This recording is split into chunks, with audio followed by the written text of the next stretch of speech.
I think you could be mayor of Chicago, man. I don't want to be mayor of What was the Chicago. last mayor? Was it Lori Lightfoot? Was that Shout her? out to Brandon Johnson. Oh, that's my boy. Is he the new mayor? He's the new mayor. And The previous mayor, she was a hilarious person to watch online. her suits were really... She was like a meme. Yo, did you ever see there was like the interaction between her and some guy on Yelp? I didn't see that. It was so funny. She just wasn't...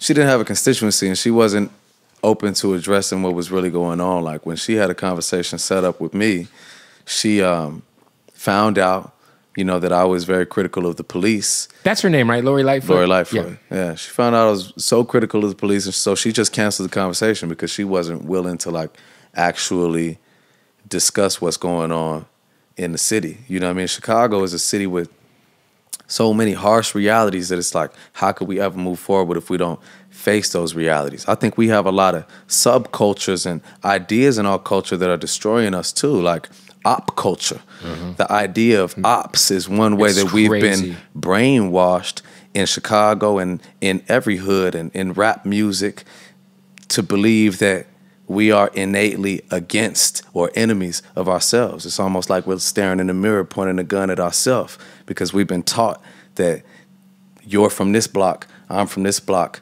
We're inherit ops. That we are ops, we are enemies. Yeah. And so we romanticize it. But I think in many ways we've been misled, and it's just a manifestation of our own self-hatred. We've been taught to hate ourselves, and so we turn it into, oh, you my op, even though you look just like me, and you're from the same circumstances as me. Right. But you're from a different block, 2 streets away.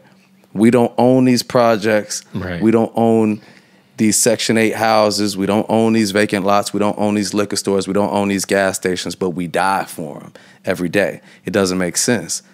There's so much miseducation and misinformation. So I'm saying we need to dispel and dissipate the whole op culture, the whole idea. It's exhausting, man. And I'm like me, I'm a huge hip hop head, but I am so disconnected from so much of the politics in that world. I know there's other platforms that are notable that dive more into that shit. And I'm just like when a guy from Chicago comes on my show, I don't know what the fuck. I'm not even interested in talking about any of that shit. Stuff. Yeah.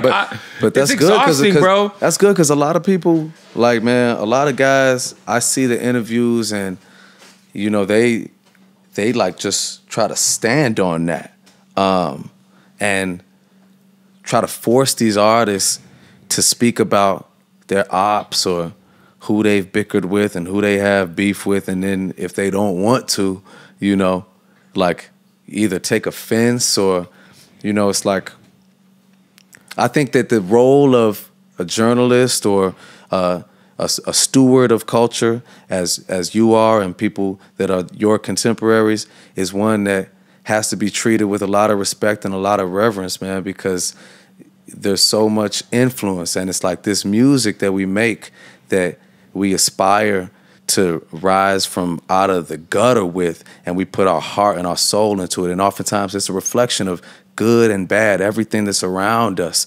Man, it can bring a lot of murder behind it, and it's the people that sit in that seat that can either help us to transcend and express what is important to us and what's valuable to us, or try to chain us to where we came from.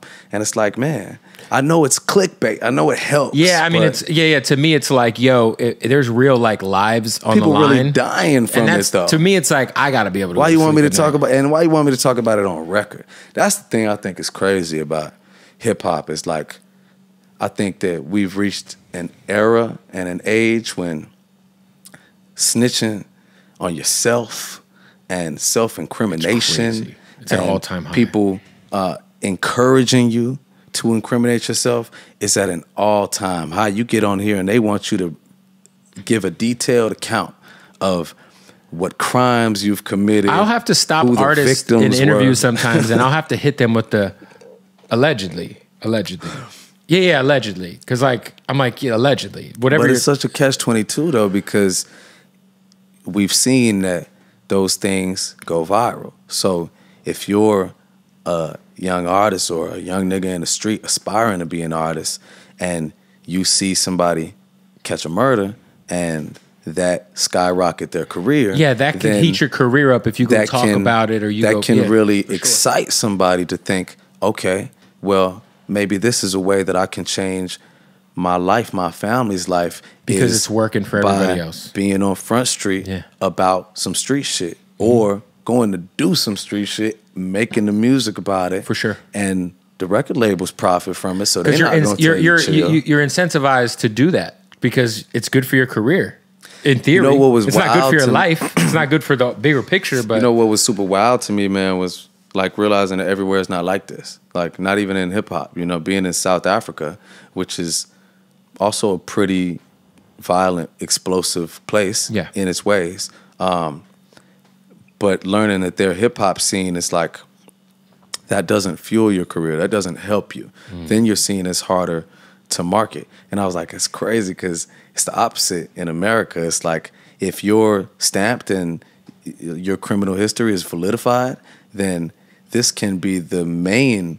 It can give you a career, but I do think it also puts a ceiling on you because there are certain like shit Rolling Loud. Like now, you know, they'll not book an artist because the hip hop police in New York is on their ass. You know, some of these drill guys in New York that have issues.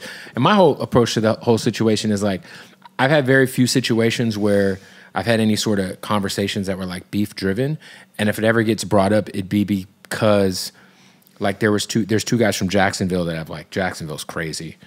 And I in our interview, because I know both of them, I know both of the guys, Fulio and Young and Ace. And the only time we touched on the subject was like, how do you guys like squash this? Because you guys are from the same city. Like, is there a way to ever put this behind you guys and set an example? You know what I mean? Like that you guys could be bigger than whatever's already happened. Because I think that's really the hardest thing is like, one, convincing artists that like, yes, when you're on YouTube and the algorithm is feeding you these weird ass hood documentaries that these faceless YouTubers make.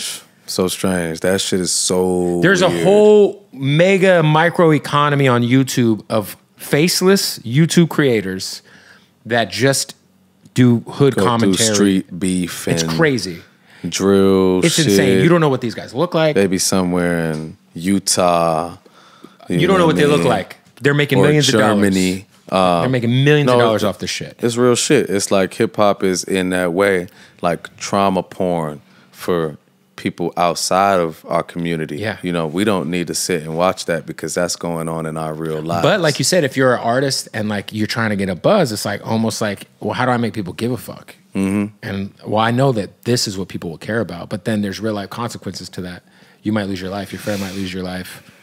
You know, to me, it's like, yo, how do we try to get past? Because like you said, the op culture, to me, it's like a cloud over hip hop the last like 5 years. That's just like, oh, it's just too much sometimes, man. Like I'm exhausted by it, bro. Like I just feel like we as black men have to normalize conflict resolution. We have to normalize peacemaking. We have to normalize letting things go. Letting things go is the important thing. We have to recognize that oftentimes the real strength, the real power is in letting something go. For sure. That's much more difficult. I had to learn that it takes a lot more out of me to let it go than it does for me to take it to a violent space because that's the way I grew up. And you're carrying conflict with you at all times subconsciously. Carrying it with you. You don't even realize it. I had a situation, man, in Chicago where, you know, something from my past came back and someone that had robbed me and was very close to me and, you know, ultimately popped back up with like a real disrespectful, aggressive attitude and approach. And in that moment, I decided to give it absolutely no power, to respond not at all. So when he was as close to me as you are now, telling me what he gonna do, see me here or there, I just said, man, God bless you, bro. Got up and left. Yeah. You know, start to hit my phone. I said, God bless you. Blocked it. Move on. Hit me from different numbers. But what I learned was in exercising that restraint, which was so difficult for me, and putting it to a space of God and prayer and just letting it go, the situation fell apart of its own weight so much more easily than if I had engaged it in a violent way. But we're not taught that conflict resolution and nonviolent conflict resolution is ultimately more beneficial, because a lot of times in the past I would handle something differently and I would go handle it in a violent way. And now look, next thing you know, Bootleg Kev sees me on TV with a gun case because I'm in a spiral of revenge, paranoia. I'm keeping this on me all the time because somebody might come and retaliate for something that I've done. Right. I can't create the right way because you're always parent. Because I tell people when you got beef with like you, that's you know where my studio's at. It's some subconscious shit because you're always on like kind of your guard's always up.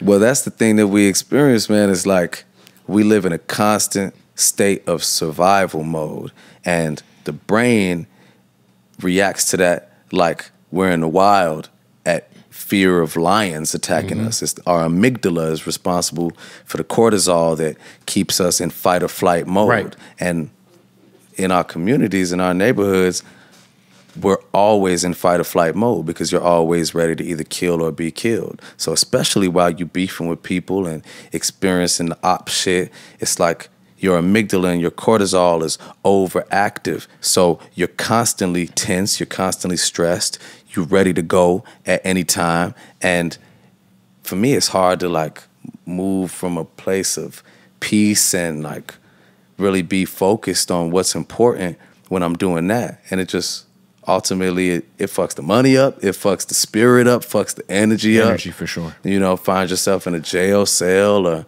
you know, worse.